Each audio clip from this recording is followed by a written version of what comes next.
সম্মানিত দর্শক মণ্ডলী, আসসালামু আলাইকুম। বিএনপি কি ওভার কনফিডেন্সে ভুগছে, কিংবা বিএনপির বর্তমানে প্রধান প্রতিদ্বন্দ্বী রাজনৈতিক দল জামাত ইসলামী তারা যে কোনো মূল্যে এবারই ক্ষমতায় যেতে চায়? সমাজে নানা মাধ্যমে যারা খুব নিবিড়ভাবে খোঁজ খবর রাখেন, তারা নিঃসন্দেহে এই দুইটি ঘটনা বা এই দুইটি বিষয়ে তাদের সামনে অবতারণা ঘটেছে, অথবা এ ব্যাপারে তারা বেশ কিছুটা ওয়াকিবহাল, এমনটি ধারণা করাটা খুবই অসঙ্গত নয়। আমি প্রথমেই আসতে চাই বিএনপির নেতাকর্মীদের একটি বিরাট এবং গুরুত্বপূর্ণ অংশ, তাদের মধ্যে একটা অত্যন্ত অতি আস্থা তৈরি হয়েছে, অথবা তারা অতি উচ্চাভিলাষী হয়ে উঠেছে যে এবারের নির্বাচনে তারা তাদের প্রধান প্রতিদ্বন্দ্বী রাজনৈতিক দল আওয়ামী লীগের অনুপস্থিতিজনিত কারণে জামাত ইসলামী বা অন্য যারা তাদের সঙ্গে প্রতিদ্বন্দ্বিতা করছেন তাদেরকে খুব আমলে নিচ্ছেন না। এটি বিপজ্জনক।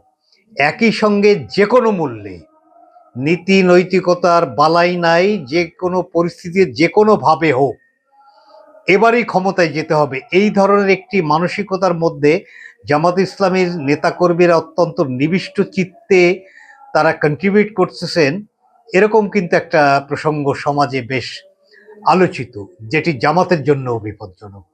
আমি প্রথমেই বিএনপির কথায় একটু আসি। বিএনপির নেতাকর্মীদেরকে আমি প্রথমেই স্মরণ করতে বলবো 1991 সালের ঘটনা। যারা তরুণ তারা হয়তো এই 1991 সালের ঘটনা সম্পর্কে সরাসরি তারা জানেননি, হয়তো অন্য কাছে শুনতে পারেন, কিন্তু যারা মধ্যবয়সী অথবা বেশ বয়স্ক মানুষ তাদের এই ইতিহাসটি নিশ্চয়ই স্মরণ আছে। 1991 সালে যখন নির্বাচনটি হয়, সে সময় বিএনপি খালেদা জিয়ার নেতৃত্বে মূলত ছাত্রদল নির্ভর, এবং খালেদা জিয়ার ব্যক্তিগত ইমেজ, জিয়াউর রহমানের বিগত শাসন আমলের কৃতিত্ব, এ সমস্ত বিষয়ের পরে ভিত্তি করে একটি জনসমর্থন পুষ্ট রাজনৈতিক দল। অন্যদিকে আওয়ামী লীগ ছিল প্রচণ্ড সাংগঠনিক ক্ষমতা এবং প্রাচীন রাজনৈতিক দল হিসাবে দেশের প্রতিটি অর্গানোগ্রামে তাদের যথেষ্ট জনবল ছিল, এবং লজিস্টিক সাপোর্ট সহ অন্যান্য আর্থিক বিষয় সহ নানা বিষয়ে আওয়ামী লীগ অনেকটাই অগ্রগামী অবস্থায় ছিল। এবং আওয়ামী লীগের নেতাকর্মীদের সে সময় কনফিডেন্সটা এই লেভেলের ছিল যে প্রচুর সংখ্যক আওয়ামী লীগের নেতাকর্মী তারা অগ্রিম মুজিব কোট টেইলারিং দোকানে বানাতে দিয়ে তারা নিশ্চিন্ত ছিলেন এবং আশ্বস্ত ছিলেন যে ওই নির্বাচনটা হয়েছিল 1991 সালের 27শে ফেব্রুয়ারি, তারা 28 ফেব্রুয়ারি এই নতুন মুজিব কোড পরে তারা নানা আনুষ্ঠানিকতায় অংশগ্রহণ করবেন। কেউ কেউ মন্ত্রী হবেন এমন স্বপ্ন দেখেছেন, ওই মুজিব কোড পরেই তিনি মন্ত্রিত্বের শপথ গ্রহণ করবেন। অন্যান্য জায়গায় যারা নানাভাবে কর্তৃত্ববান হবেন তারা এই নতুন মুজিব কোডটি পরেই সেই কর্তৃত্ব তারা গ্রহণ করবেন, এমন একটি মন মানসিকতার মধ্যে আওয়ামী লীগের নেতাকর্মীরা সেদিন চলে গিয়েছিল। কিন্তু আমরা সেদিন দেখেছি অভাবনীয়ভাবে খালেদা জিয়ার ব্যক্তিগত আপোষহীন নেতৃত্ব এর মানুষের কাছে একটা বিপুল গ্রহণযোগ্যতা, জিয়াউর রহমানের শাসন আমলে তার সততা, তার দেশপ্রেম, মুক্তিযুদ্ধ তার অবদান, এবং জিয়াউর রহমানের শাসনকালকে একটা স্বর্ণযুগ হিসাবে অনেকেই অভিহিত করেন। এবং সেই সময়ের ছাত্র সংগঠন, বিএনপির অঙ্গ সংগঠন ছাত্র দলের সারা দেশব্যাপী ছাত্র সংসদ নির্বাচনগুলোতে তাদের অবস্থান, সব মিলিয়ে একটা অভাবনীয় ফলাফল বিএনপির অনুকূলে চলে যায়। আওয়ামী লীগের মাথায় হাত এবং বিএনপি এই অভাবনীয় সাফল্য ফলে অত্যন্ত উচ্ছ্বসিত হয়েছিল। আমি এই ইতিহাসের পিছনের অংশটি তুলে ধরলাম এই কারণে যে বিএনপির নেতাকর্মীদের মধ্যে যারা অত্যন্ত বেশি কনফিডেন্স অর্থাৎ ওভার কনফিডেন্সে ভুগছেন তারা একটু সতর্ক হন, তাদের আশার একটু লাগাম টানুন, এবং জনগণের আস্থা অর্জনের জন্য আরও কি কি পদক্ষেপ গ্রহণ করা যায় যাতে জনগণ আস্থাশীল হয়ে আপনাদেরকে ভালোবেসে আগের মতো, অর্থাৎ 1991 সালের মতো, 2001 সালের মতো, কিংবা আরও একটু পিছনে যদি আমরা ফিরে যাই 1979 সালের মতো যাতে জনগণ আপনাদেরকে ভোট দেয়, সেজন্য আরও অনেক বেশি অনেক কিছু পরিশীলিত কর্মকাণ্ড করে জন আস্থা সৃষ্টিতে মনোনিবেশ করাটা বিএনপি নেতাকর্মীদের খুব জরুরি। প্রায়শই দেখি বিএনপি নেতাকর্মীদের একটা অংশ সামাজিক যোগাযোগ মাধ্যমে কেউ 270 আসন নিয়ে বিএনপি এবার রাষ্ট্র ক্ষমতায় যাবে, কেউ 250, কমপক্ষে 200-র উপরে আসন নিয়ে বিএনপি এবার রাষ্ট্র ক্ষমতায় যাবে। হয়তো একটা সামগ্রিক বাস্তবতা এই ধরনের উচ্চাশাকে সমর্থন করে, কিন্তু বিএনপির নেতাকর্মীদের একথা ভুলে গেলে চলবে না যে বিগত দিনে যতবারই বিএনপি নির্বাচনে সাফল্য অর্জন করেছে তার বেশিরভাগ সময় আওয়ামী লীগের কুকীর্তি, আওয়ামী লীগের নেতাকর্মীদের লাগামহীন কথাবার্তা, তাদের সমাজের প্রতি অনাচারমূলক আচরণ এবং বাংলাদেশের মানুষের মন মানসিকতা, ধর্মীয় অনুভূতি, কৃষ্টি কালচারের বিপরীতে অবস্থান নেওয়া, অন্য রাষ্ট্রের তাবেদারি করা, এ সমস্ত কারণে আওয়ামী লীগের বিপক্ষের সেন্টিমেন্টটা বিএনপির জন্য ভোটের অনুকূলে গেছে। ফলে বিএনপির সাফল্য লাভের এটি একটি গুরুত্বপূর্ণ কারণ। সে সময় আওয়ামী লীগের বিপক্ষে মানুষ অবস্থান নিয়ে বিএনপিকে ভোট দিয়েছে।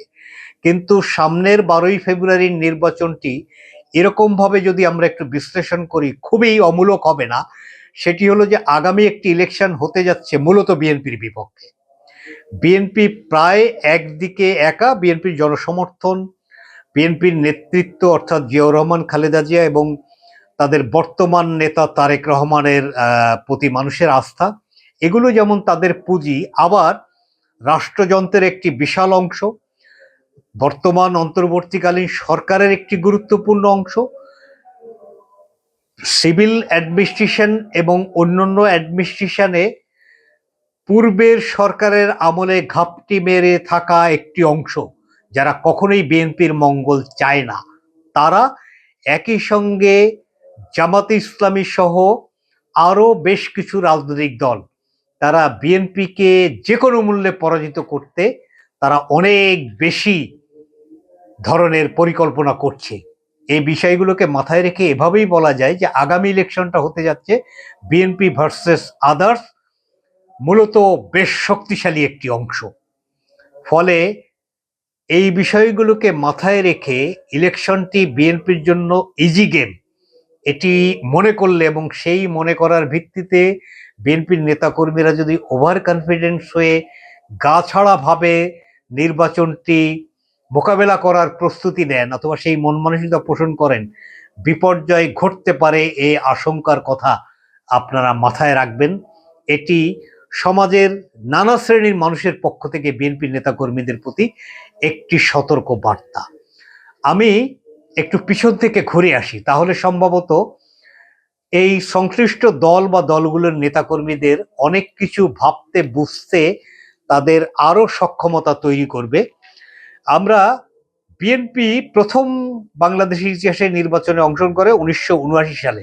78 সালের 1 সেপ্টেম্বর এই রাজনৈতিক দলটি গঠিত হওয়ার পরে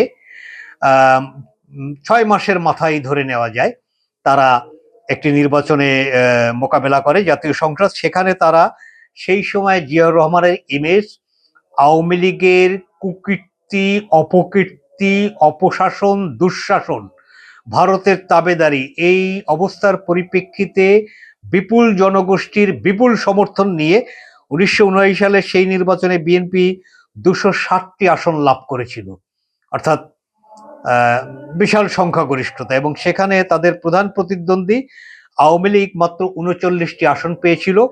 মুসলিম লীগ এবং আইডিএল অর্থাৎ ইসলামিক ডেমোক্রেটিক লীগ, যার অন্তর্ভুক্ত ছিল বর্তমান জামাতের কিছু নেতারা, তারা মিলে তারা আসন পেয়েছিল 20টি। 1991 সালে আরেকটি নির্বাচন, যেটিতে বিএনপি, আওয়ামী লীগ, জামাত ইসলামী সহ অন্যান্য সকল রাজনৈতিক দল অংশগ্রহণ করে। বিএনপি এককভাবে সেখানে 140টি আসন লাভ করে, যেটি আমি বললাম যে অনেকটা অভাবনীয় সাফল্য। আওয়ামী লীগের সে সময় একটি অভাবনীয় বিপর্যয় ঘটে, তারা মাত্র 88 আসন লাভ করে এবং জামাত ইসলামী তারা 18টি আসন লাভ করে। আমরা এক্ষেত্রে উল্লেখ করতে চাই জামাত ইসলামী স্বাধীন বাংলাদেশে প্রথম 1986 সালে তারা নির্বাচনে অংশগ্রহণ করে, যেটি এরশাদের আমলে একটি সাজানো পাতানো ভোট ডাকাতির নির্বাচন। সেখানে আওয়ামী লীগের সাথে গাঁটছড়া বেঁধে জামাত ইসলামী সেই নির্বাচনে অংশগ্রহণ করেছিল এবং সেই নির্বাচনে তারা 10টি আসন পেয়েছিল।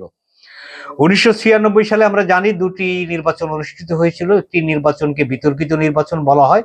সেই নির্বাচন আয়োজন সেই সময়ের বিএনপি সরকারের এই আয়োজন করা ছাড়া অন্য কোনো গত্যন্তর ছিল না। আরেকটি ট্রানজিশন পিরিয়ডে যাওয়ার জন্য এই নির্বাচনটি অতি আবশ্যকীয় ছিল। সেই নির্বাচনটি অনেকটাই একতরফা নির্বাচন। সেখানে বিএনপি 278টি আসন লাভ করে এবং স্বতন্ত্ররা 10টি আসন লাভ করে। সেই নির্বাচনে জাতীয় পার্টি, জামাত ইসলামী এবং আওয়ামী লীগ কেউই অংশগ্রহণ করেনি। 1996 সালের নির্বাচনে যেটি বিএনপির বিরুদ্ধে আজকের যে অবস্থা, মানে অন্যান্য সকল রাজনৈতিক দল, প্রশাসন এরা বিএনপির বিপক্ষে ছিল। তারপরেও বিএনপি সেই সময় দেশের সর্ববৃহৎ বিরোধী দল হিসেবে আবির্ভূত হয়। বিএনপি 116টি আসন পেয়েছিল 1996 সালের 12ই জুনের নির্বাচনে, এবং আওয়ামী লীগ তারা সংখ্যাগরিষ্ঠতা পেয়েছিল 146টি আসন তারা পেয়েছিল। জাতীয় পার্টির সমর্থন নিয়ে তারা সরকার গঠন করেছিল। জামাত ইসলামী সে সময় এককভাবে নির্বাচনে অংশগ্রহণ করে তাদের অহংকার এবং বিএনপির সঙ্গে তাদের এক ধরনের বিরূপ আচরণের ফল তারা পায়। মাত্র 3টি আসন তারা সে সময় লাভ করেছিল। 2001 সালে বিএনপি জামাত জোটের নির্বাচন, সেই নির্বাচনে বিএনপি এককভাবে 193টি আসন পেয়েছিল, আওয়ামী লীগ পেয়েছিল 62টি এবং জামাত সেই জোটের অংশ হিসাবে 17টি আসনে বিজয় লাভ করেছিল। 2008 সালে আমরা জানি এটাও একটি ম্যানিপুলেটেড নির্বাচন, এটা একটা অস্বাভাবিক ফলাফল সেখানে ঘটেছিল। বিএনপি মাত্র 30টি আসন সেখানে লাভ করেছিল এবং আওয়ামী লীগ বিশাল একটা ভিক্টরি তাদের জন্য, 230টি আসন, এবং জামাত ইসলামী সেই নির্বাচনে মাত্র 2টি আসন লাভ করেছিল। 2018 সালের নির্বাচন, যেটি দিনের ভোট রাতে হওয়ার জন্য অত্যন্ত কুখ্যাত একটি নির্বাচন, সেখানের ফলাফল উল্লেখ না করাটাই ভালো, কারণ সেই ফলাফলের কোনো গ্রহণযোগ্যতা দেশে বিদেশে কোথাও ছিল না। আমি এই ফলাফলগুলো উল্লেখ করলাম যে বিএনপি কোন কোন পরিবেশে কি সাফল্য লাভ করেছিল। 1979 সালে জিয়াউর রহমানের ইমেজে সর্বোচ্চ 260টি, এটি হলো বিএনপির সর্বাধিক আসনে নির্বাচনে বিজয় লাভ করার গ্রহণযোগ্য সাফল্য। এছাড়া 2001-এ 193 বা অন্যান্য সময় যে কথাগুলো আমি বললাম, বিরোধী দল হিসাবে সবচেয়ে বড় বিরোধী দল 140, এবং সেটি বিএনপির সাফল্যের একটি গুরুত্বপূর্ণ অংশ আমি ব্যক্তিগতভাবে মনে করি। ফলে বিএনপির এই যারা মনে করছেন 250, 60, 70 আসন পাবেন, তারা একটু পিছনের ইতিহাস ঘেঁটে দেখুন। আর জামাত ইসলামী যারা মনে করছেন এবার তাদের ক্ষমতায় যেতেই হবে এবং আওয়ামী লীগের অনুপস্থিতিতে বিএনপির প্রধান প্রতিদ্বন্দ্বী হিসেবে তাদের এই আবির্ভূত হওয়া হয়তো তাদের ইতিপূর্বেকার যে কোনো সময়ের তুলনায় ভালো ফলাফল লাভ করার একটা সুযোগ ছিল, কিন্তু তারা এবারেই নির্বাচনে যাবেন। বিএনপির সঙ্গে তারা এক ধরনের পাল্লা দিচ্ছেন। তারেক রহমানকে যে নিরাপত্তা দেওয়া হচ্ছে, লাল বাস দেওয়া হচ্ছে, সেই লাল বাস, সেই নিরাপত্তা জামাতের আমিরের জন্য প্রয়োজন, এই ধরনের কথা বলে তারা নিজেদের এই শিশুসুলভ আচরণ বা আবদারের একটা প্রকাশ ইতিমধ্যে করেছেন। তারা বিএনপির সঙ্গে সর্বক্ষেত্রে তুলনা করার চেষ্টা করছেন। ফলে তারা আসলে প্রতিযোগিতার নামে এক ধরনের কামড়া কামড়ির জায়গায় তারা অবস্থান করছেন। সেটা অনেক সময় মানুষকে বিরক্ত করছে এবং জামাতের অবস্থান সম্পর্কে নিজেদের ভাবনার দুর্বলতা এভাবেই মানুষ দেখছেন। তাদের এক নেতা চিটাগাঙে বলেছেন আগামী নির্বাচনে জামাত সরকার গঠন করবে, বিএনপিকে বিরোধী দলের আসনে বসতে হবে। আর এক নেতা বলছেন ওসিকে জামাতের ক্যান্ডিডেটদেরকে প্রটোকল দিতে হবে, ওসি এসে জামাতের নেতৃবৃন্দের বা প্রার্থীদের সারাদিনের কর্মসূচি নিয়ে যাবেন, তিনি প্রটোকল দিবেন, তিনি স্যালুট দিবেন, ইউনিয়নদের তার কথা শুনতে হবে, উন্নয়ন প্রকল্প তাদের সাথে কথা বলে নিতে হবে, এ ধরনের কথা আমরা শুনেছি। তাছাড়া নানা সময় নানা ধরনের কথায় তারা বিএনপির সঙ্গে পাল্লা দিতে চেয়ে বিএনপির সমকক্ষ, কোথাও কোথাও তারা বিএনপির থেকেও বেশি জনসমর্থন পুষ্ট সরকার গঠন করবেনই এমন একটি মনোভাব প্রকাশ করছেন। বিশেষ করে ডাকসু সহ কয়েকটি ছাত্র সংসদের নির্বাচনের পরে তাদের আচরণে এক ধরনের খেই হারিয়ে ফেলার মতো প্রবণতা দেখা যাচ্ছে। এই ধরনের লাগামহীন কথাবার্তা এবং ক্ষমতায় চলে গেছেন, চলে গেলে কি করতে পারেন, এরকম একটি প্রেডিকশন তাদের সম্পর্কে তৈরি হয়, যেটি তাদের জন্য বিপজ্জনক উল্লেখ করে রাখলাম। জামাত ইসলামী আমার কথা গুরুত্ব দেবেন এমনটি আমি প্রত্যাশা করি না। জনগণের মনোভাব জামাত সম্পর্কে বিএনপির বিপরীতে প্রতিদ্বন্দ্বিতা করার জন্য হোক, বিএনপির কিছু ত্রুটি বিচ্যুতির পরিপ্রেক্ষিতে হোক, বা জামাতে ইসলামী আওয়ামী লীগ বা অন্যান্য ওই ঘরানার রাজনৈতিক দলের অনুপস্থিতিতে যারা বিএনপিকে ভোট দিতে চান না, তারা বিকল্প হিসাবে জামাতকে ভোট দিতে পারেন এমন একটি সম্ভাবনা জায়গা আছে।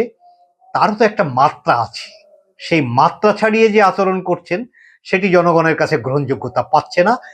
তবে আমি মূল ফোকাস করতে চাই বিএনপির নেতাকর্মীদের প্রতি। ওভার কনফিডেন্স হবেন না। মনে রাখতে হবে যে ইতিমধ্যে পোস্টাল ব্যালট সম্পর্কিত কেলেঙ্কারি দেখেছেন, এটি কিন্তু হঠাৎ করে হয়নি। পোস্টাল ব্যালট তো আরো ৩-৪ মাস বা তারও আগে ছাপা হয়েছে। সেখানে যে ইঞ্জিনিয়ারিং এর যে কথাটা উঠে আসছে এবং সেখানে এই যে মার্কাগুলো যেভাবে সেট করা হয়েছে, ব্যালটের উপরের দিকে ২ পৃষ্ঠায়, ১ পৃষ্ঠায় জামাত ইসলামীর মার্কা দাঁড়িপাল্লা ডান দিকে সবার উপরে, এবং আরেক প্রস্থ ব্যালট পেপারে ডান দিকে সবার উপরে সেখানে হাত পাখা অর্থাৎ ইসলামী আন্দোলন, যারা এতদিন জামাতের সঙ্গেই একাট্টা ছিলেন এবং তাদের সঙ্গে জোটবদ্ধ হয়েছেন বা সমঝোতায় পৌঁছেছেন এনসিপির শাপলাকলি। আর বিএনপির মার্কা ধানের শীষ ব্যালটের মাঝামাঝি জায়গায় এমন জায়গায় এসেছে যে ব্যালটটি ভাঁজ দিলে মার্কাটি সহজভাবে দেখা যাবে না, অথবা ওইখানে যদি ব্যালটের সিল মারা হয় ওই সিল আরো ২-১টি মার্কায় টাচ করে যাবে, যাতে ব্যালটটি সহজেই বাতিল করা যাবে আইন অনুযায়ী। এটি কিন্তু কোনো স্বাভাবিক বিষয় না। আরও মনে রাখতে হবে জামাত ইসলামী বেশ কয়েকটি গুরুত্বপূর্ণ আসনকে টার্গেট করে, বিশেষ করে ঢাকা শহরে তারা যে সমস্ত আসনে তাদের সমর্থনের দুর্বলতা আছে সেখান থেকে ভোটারদেরকে তারা এই ঢাকা শহর সহ তাদের গুরুত্বপূর্ণ নেতারা যেখানে নির্বাচন করবেন সেখানে কিন্তু তারা গত কয়েক মাস ধরে এই ভোটারদেরকে মাইগ্রেট করে অর্থাৎ ট্রান্সফার করে নিয়ে এসছেন। বিশেষ করে ঢাকা ১৫-তে যেখানে জামাতের আমির নির্বাচন করছেন সেখানে লক্ষের মতো ভোট মাইগ্রেট হয়েছে এমন একটি অভিযোগ কিন্তু আছে। এছাড়া খুলনার জামাতের সেক্রেটারি জেনারেল যেখানে ইলেকশন করছেন তার পার্শ্ববর্তী আসন, সেখানে একটি হিন্দু অধ্যুষিত এলাকা খুলনা ১, সেখানে জামাত ইসলামের জেতার কোনো সম্ভাবনা নাই। সেখান থেকেও কয়েক সহস্রাধিক ভোটার জামাতের সেক্রেটারি আসনে মাইগ্রেট করা হয়েছে এমন একটি তথ্য আছে, অভিযোগ আছে। এই অভিযোগের সত্যতা যাচাই করারও সুযোগ আছে। সেখানে ওই আসনে অর্থাৎ ডুমুরিয়ার বাসিন্দা একজন হিন্দুকে ওই খুলনা ১-এ পাঠিয়ে দেওয়া হয়েছে নির্বাচন করার জন্য। এটি একটা সম্পূর্ণ প্রতারণামূলক। সেখান থেকে মুসলমান ভোটারদেরকে ৫-এ নিয়ে আসা হয়েছে সেক্রেটারি সাহেবের নির্বাচনে জেতার সুবিধার্থে, আর হিন্দু অধ্যুষিত ওই এলাকায় একজন হিন্দুকে জামাত ইসলামীর ইসলাম কায়েমের স্বার্থে সেখানে প্রার্থী করে পাঠানো হয়েছে। এ সমস্ত বিষয় আমি উল্লেখ করছি, এই যে আসনগুলোকে টার্গেট করে ভোটার মাইগ্রেশনের যে কথা উঠছে সমাজে, এগুলো যাচাই বাছাই করার দরকার আছে। অর্থাৎ ইলেকশন ইঞ্জিনিয়ারিং এর খাতগুলো কোথায় কোথায় সেটি যদি বিএনপির হাইকমান্ড গবেষণা করে সুনির্দিষ্টভাবে সেগুলো তারা জাজ করতে না পারেন, সে সম্পর্কে প্রয়োজনীয় পদক্ষেপ না নিতে পারেন, ইলেকশন ইঞ্জিনিয়ারিং ঠেকানোর জন্য মেজার্সগুলো কি কি সেগুলো যদি এখনই এ সম্পর্কে সতর্কতামূলক পদক্ষেপ না নিতে পারেন, প্রশাসনে জামাত ইসলামীর লোকজন নানা শীর্ষস্থানে এবং কি পয়েন্টগুলোতে তারা বসে আছে এমন একটি অভিযোগ অনেক দিন ধরেই বিএনপির পক্ষ থেকেই করা হচ্ছে, নানা বিশ্লেষকরা করছেন। সেই বিষয়গুলোতে কিভাবে ইলেকশন ম্যানিপুলেশনে তারা কর্মকাণ্ড পরিচালনা করতে পারেন সেগুলো যাচ করা এবং সে সম্পর্কে প্রয়োজনীয় পদক্ষেপ নেওয়া। বিষয়গুলো কিন্তু শুধু বক্তৃতাবাজি করা, শুধু তারেক রহমানের দৃষ্টি আকর্ষণ করে কথাবার্তা বলা এবং সেই ধরনের পারফরমেন্স করা, ওভার কনফিডেন্সে ভোগা, ক্ষমতায় চলে যাচ্ছেন সার্কামস্টান্সেস আপনার অনুকূলে, এই বুনিয়াদে গা ছাড়া দিয়ে বসে থাকা বিএনপির জন্য ভবিষ্যতে এই ওভার কনফিডেন্স 91-এ আওয়ামী লীগের পরিণতি ভোগ করার আশঙ্কা তৈরি করতে পারে। এই কথাটুকু বলেই আজকের আলোচনা এখানেই শেষ করছি। ধন্যবাদ।